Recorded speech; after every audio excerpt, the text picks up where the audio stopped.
Hello YouTube. Okay, so I'm gonna show you something with regards to animal compaction, or what people say that animals, especially hoofed animals, compact areas and it kills off everything on the ground, which I don't think is true. I had this conversation with Charles at Cape Land Permaculture a while ago. It's exactly the opposite of what you would think. I'll show you.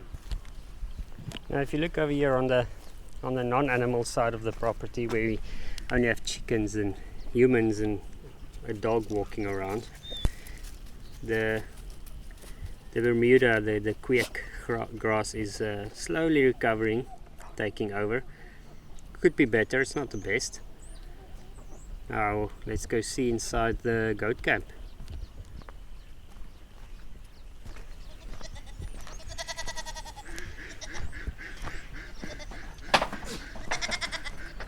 Hello bokkies.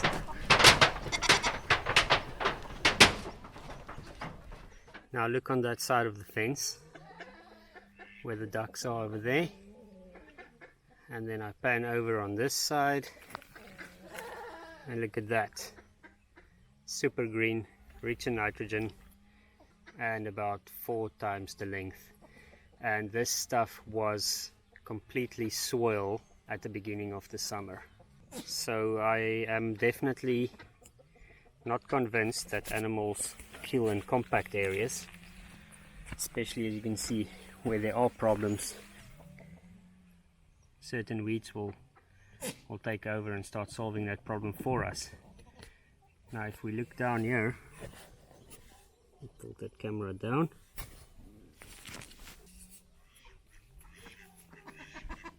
Look at this.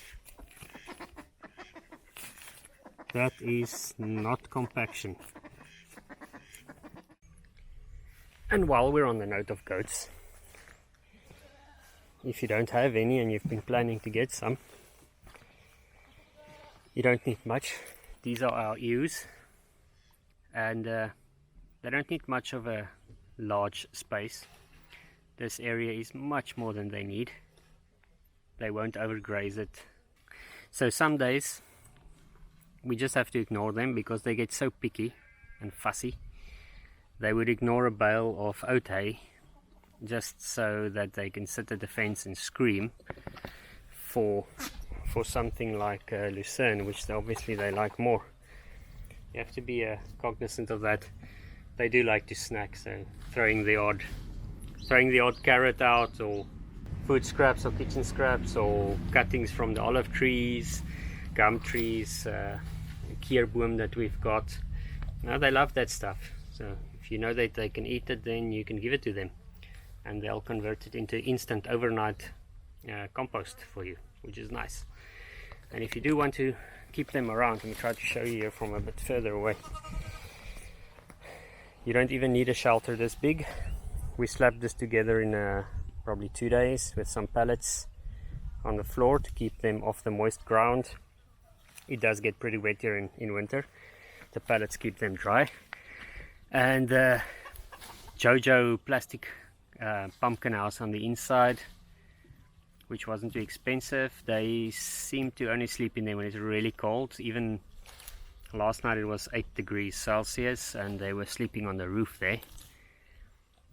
And then the other thing you'll need is a feeder system to keep feed dry during the rainy days. And that's pretty much all that's going on here. Let me know what you think. Okay, I'm going to be collecting some of this manure now, see if I can get a good amount, and then I can chuck that into my composting box and add some bokashi.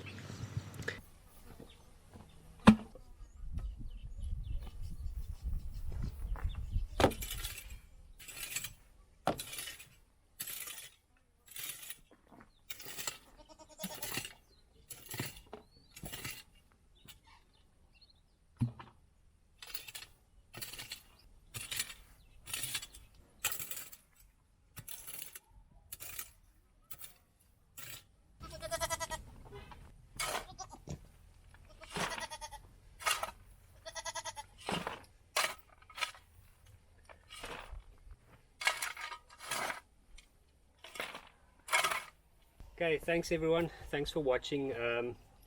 Like you can see, we're still at the old property, enjoying the conveniences and amenities of being settled before we go over to the wilderness in the Karoo. But I want to keep things going and provide some value, and at least show what we've got here before we leave it all behind for the extreme wilderness. But thanks for watching, and stay tuned and press like and subscribe if you find this useful. Okay, thank you. Cheers.